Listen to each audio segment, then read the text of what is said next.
Hello guys, how are you doing? My name is Jeff Dennis, your Creole teacher. In this video today, we are going to learn how you can translate that, this, these, those in Haitian Creole. Just watch this video at the end, guys, and I promise you, after watching it, you will be able to learn properly how you can translate them in Haitian Creole. Bonsoir tout le monde, ou sur channel là qui c'est Jeff Denis 509. Je dis à nous pour montrer qui gens ou capable de traduire ça et ça yo. OK guys? Nous toujours utilisons dans langue créole là. Ça yo. Yo utiliser ça pour un grain bagay. Là nous parler de singulier. Nous utiliser ça yo, là nous parler de plusieurs bagay. On a regardé pour nous comment nous capable dire. Ça traduit en anglais par that. Pourquoi ça me dit that? Parce que l'aime TH là, li bon yon ti son V, ok?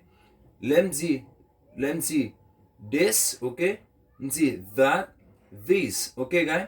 This me dit li parce que me IA qui nan mi-temps deux consonnes. Quand on m'a traduit en anglais, you say this because we have, ok? I between two consonants. Ok, guys? Ça traduit par that, this. Ok, guys? Ça yo.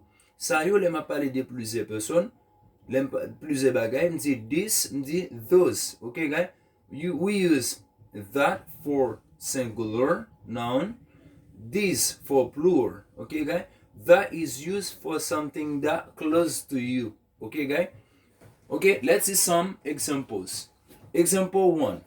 Okay, for example, I have one car. Okay, that is a car. I say that because the car is close to me. Okay, guys? If the car is close to me, in this case, we can use that. Okay? Si machine après m'a dit that car. Okay, that is a car. That is a car. En créole, il veut dire ça c'est your machine. Ça c'est your machine. OK? That is a car. OK? Ça c'est your machine. That is a car. OK? Si m'a dit ça son bouteille, m'a dit that is a bottle. OK? Ça son bouteille. OK? I think guys you understand. Je pense nous comprendre. OK? Kounya là, m'di that is, okay, for example, I got another thing. M'di that is a piano. Okay, m'di ça c'est a piano because the piano is close to me once more again. Okay, guys? That's why I say that. We say that, guy, for something that close to you. Okay, guy? Okay, ça c'est un piano. Okay? This is a car.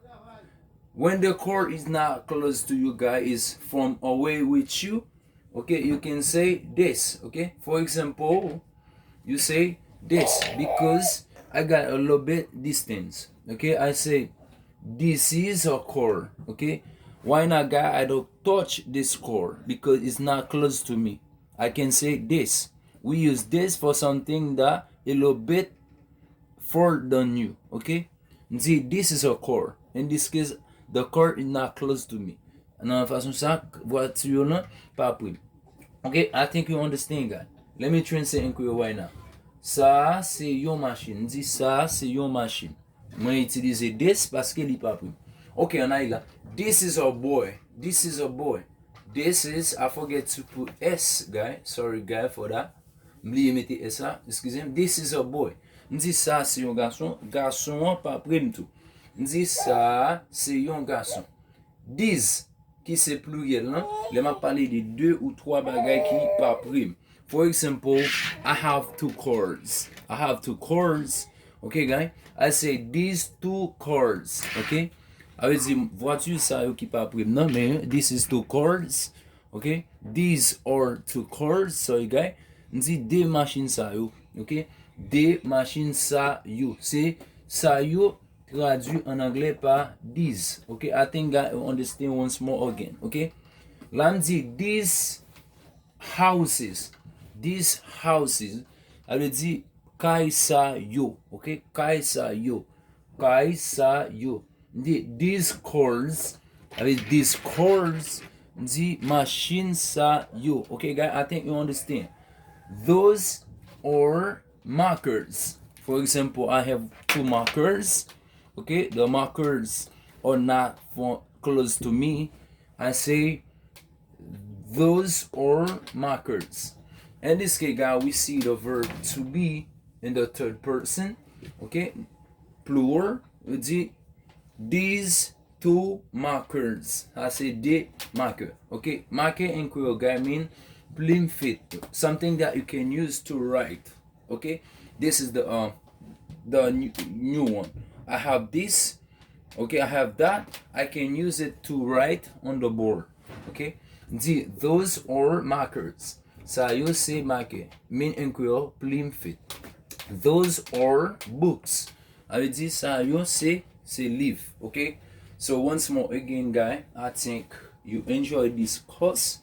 Don't forget to subscribe and share and comment. If you don't understand anything, guys, just let me know. Thanks, God, for watching me.